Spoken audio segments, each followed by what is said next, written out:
গিয়ে শিব ঠাকুরকে প্রার্থনা করছে, হে ভগবান, হে দেবাদিদেব, আমি তোমার কাছে প্রার্থনা জানাই, রাম যেন ধনুকটা ভাঙতে পারে। তুমি এই আশীর্বাদ দাও তারে, রাম যেন ধনুকটা ভাঙতে পারে, আমি যেন রামের ধরনী হতে পারি। তাই আবার এদিকে লক্ষণে বলছি, আমার জীবনে যদি ভক্তি কোনো সম্পদ থাকে, আমি দাদাকে দান করলাম, দাদা যেন ধনুকটা ভাঙতে পারে। বিশ্বামিত্র ঋষি তিনিও বললেন, আমার জীবনে তপ, জপ, সাধনা, তন্ত্র, মন্ত্র যা শক্তি রয়েছে সব আমি রামকে দিলাম, রাম যেন না হয় অপমান। তাই তো রাম তিন শক্তিতে শক্তিমান, অনায়াসে ধনুক ভঙ্গ করলেন। আহা,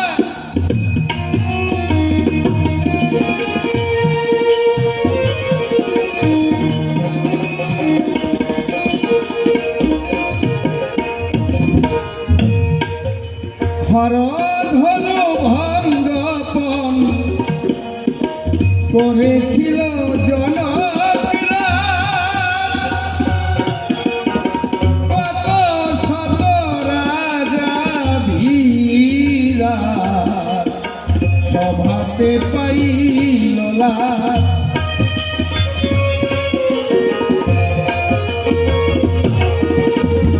সেই ধনুক ভঙ্গ করি লভিলে সীতা সুন্দরী,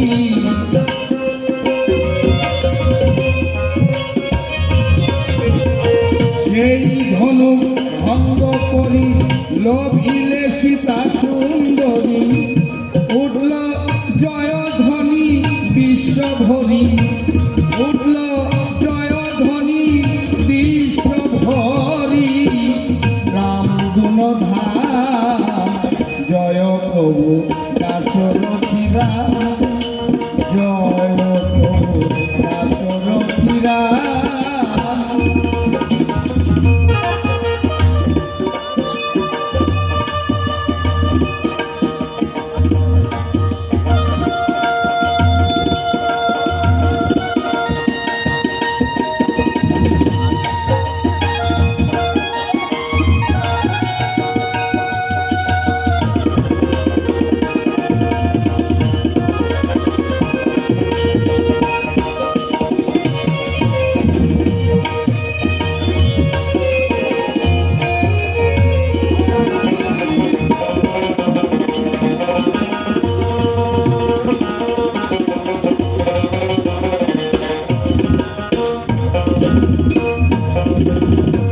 অহংকারী পরশুরাম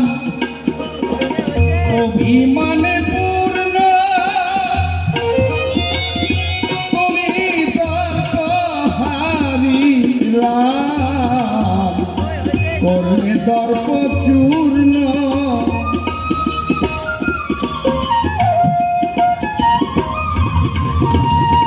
অহংকারী পরশুরাম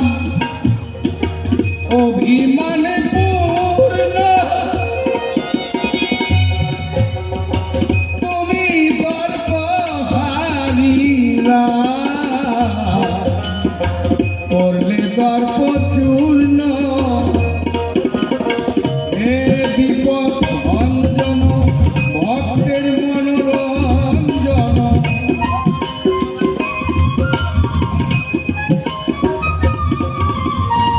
হে বিপদ ভঞ্জন ভক্তের মনোরঞ্জন, এই দিন রাধা মোহন মাগে চরণ, রাধা মোহন মাগে চরণ, হয় না গো ভাই, জয় প্রভু দাশরথী রাম, জয় প্রভু দাশরথী রাম।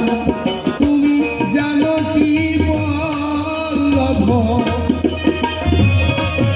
তুমি জানো কি বল্লভ,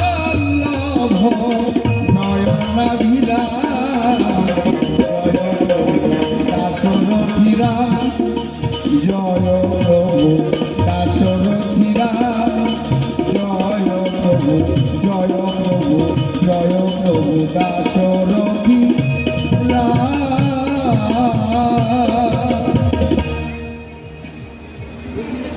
আমার বন্দনা এখানেই শেষ। এবার আমি আজকে বিভীষণের ভূমিকা নিয়ে আমার বিপক্ষে বিভূতিভূষণ সন্ন্যাসী মহাশয়কে রাম ভক্ত হনুমানের অভিনয় দিয়ে আমি তার কাছে কিছু তথ্য জিজ্ঞাসা করতে চাই, দেখি কতটুকু পাই। তাহলে অভিনয়ে আমি এখন বিভীষণ আর উনি হবেন পবন নন্দন। দুজনেই তো ভক্ত, কিন্তু ভক্তের মধ্যেই তবু লড়াই। আমি এখন অভিনয়ে বিভীষণ হইয়া সভাতে দাঁড়াই,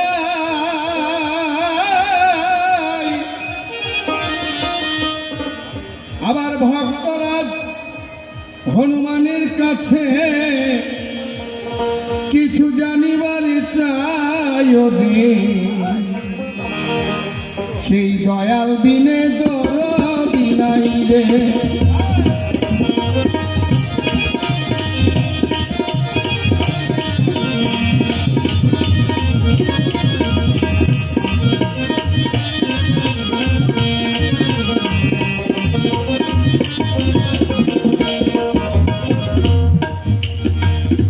শ্রীরামচন্দ্র 14 বছর বনবাস, আদি কাণ্ডে রামের জন্ম, সীতা দেবীর বিয়া, অযোধ্যা কাণ্ডেতে গেলেন রাম, ভরতকে রাজ্য দিয়া।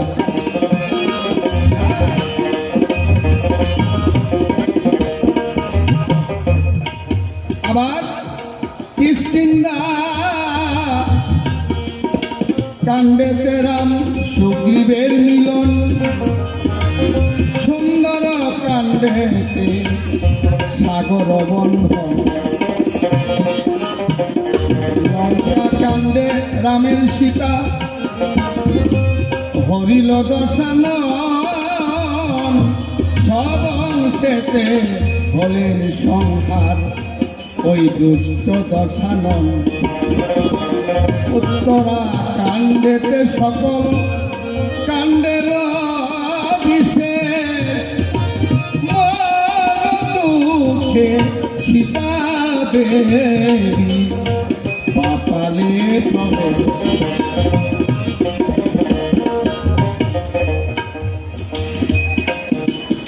শ্রীরামচন্দ্র রাবণকে মেরে সীতাকে উদ্ধার করে উনি সবাইকে নিমন্ত্রণ দিলেন, বিভীষণকে, সুগ্রীবকে, জাম্বুবানকে, হনুমানকে, তার যত ভক্ত ছিল সবাইকে নিমন্ত্রণ দিল। সবাইকে নিয়ে অযোধ্যায় ফিরে এলো। এবার রাম রাজা হবে, রাজ্যাভিষেক হবে, সবাই আনন্দে মগন। আর এক জায়গায় বসেছিল বিভীষণ আর হনুমান, মানে পবন নন্দন। এ দুজনের মধ্যে যে আলোচনা, আজকে ওই বিষয়ই বর্ণনা। আমি বিভীষণ হনুমানকে করে নিবেদন বললাম, তুমি ভক্তরাজ, তুমি যা করেছ অসাধ্য কাজ, এগুলি কারো পক্ষে সম্ভব নয়। হে হনুমান, তুমি সাগর পাড়ি দিয়ে লঙ্কায় গিয়ে জানকীর সন্ধান করেছ, তুমি লঙ্কা পুড়িয়েছ, আবার তুমি গন্ধমাদন পর্বতকে উঠাই নিয়ে লক্ষণে প্রাণ বাঁচিয়েছে। এই যে অসাধ্য কাজ, তুমি কখনো তো পিছপা হওনি, কখনো তুমি দুর্বল হওনি। তোমার এত শক্তি, তোমার এত ভক্তি, এর মূল তত্ত্বটা আমি একটু জানতে চাই। আমি তো খারাপ কিছু বলি না। হনুমান, তুমি অসাধ্য সাধন করো, এটা কোন শক্তির জোরে, কোন ভক্তির জোরে বলো? আমি এটা একটু জানতে চাই।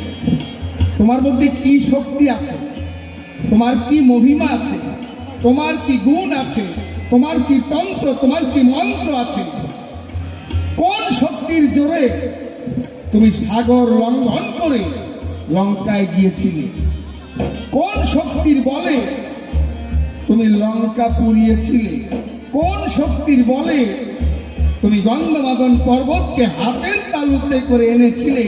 কোন শক্তিতে তুমি সূর্যদেবকে করেছিলে জয়? এগুলি আমার একটু গোপন বিষয়, জানতে ইচ্ছা হয়। আমি নিবেদন করলাম হনুমানের কাছে। এইবার দেখেন হনুমান কি করেছে। আমি বললাম সে গোপন তত্ত্ব আমাকে একটু বলবে, একটু করবে আলোচনা। হনুমান কোনো কথা বলল না, হনুমান কোনো কথাই বলল না। আমি বারবার করি প্রার্থনা, 3 বার বলার পরে দেখেন এই বাদরে কি কাজ করে। এই বাদর ওই যে কাপড় পরেছিল, ওই কাপড় খুলে ফেলে দিয়ে তার এই গোপন অঙ্গটা আমারে দেখাইল। আচ্ছা বলেন, আমি ভক্তি করে জিজ্ঞাসা করলাম তারে, তুমি কোন শক্তিতে করলে সাগর বন্ধন? তুমি কোন শক্তিতে করলে গন্ধমাদন পর্বত উত্তোলন? কোন শক্তিতে তুমি লঙ্কা পোড়ালে? কি শক্তি রয়েছে তোমার কাছে? আমি গোপন বিষয় জানতে চাই। আর এই বাদরের তো লজ্জা নাই, এই কাপড় খুলে ওই গোপন অঙ্গটা মানে লিঙ্গটা আমাকে দেখালো। লজ্জায় মরে যাই। এই দুঃখ আমি কার কাছে জানাই? মনে মনে করলাম বিবেচনা, যাতে তো বাদর বুদ্ধি জ্ঞান ঠিক মতো আছে কিনা। আচ্ছা আরেকবার জিজ্ঞাসা করি। আরেকবার যখন জিজ্ঞাসা করলাম, কোন শক্তিতে তুমি এত বড় বড় বীরকে করেছ জয়, রাবণের পুত্রকে মেরেছ, গন্ধমাদন পর্বত উত্তোলন করেছ, কালকে ধ্বংস করেছ? বলো কোন শক্তি তোমার? এই শয়তান আবার কি করলো? আগের বার তোমাকে লিঙ্গ দেখাইলো, এবার জিহ্বা বের করে আমার দেখাইলো। আমি ব্যাপারটা কিছু বুঝলাম না। এইখানে আমার প্রথম জিজ্ঞাসা, সম্মান করে আমি জিজ্ঞাসা করলাম তোমারে,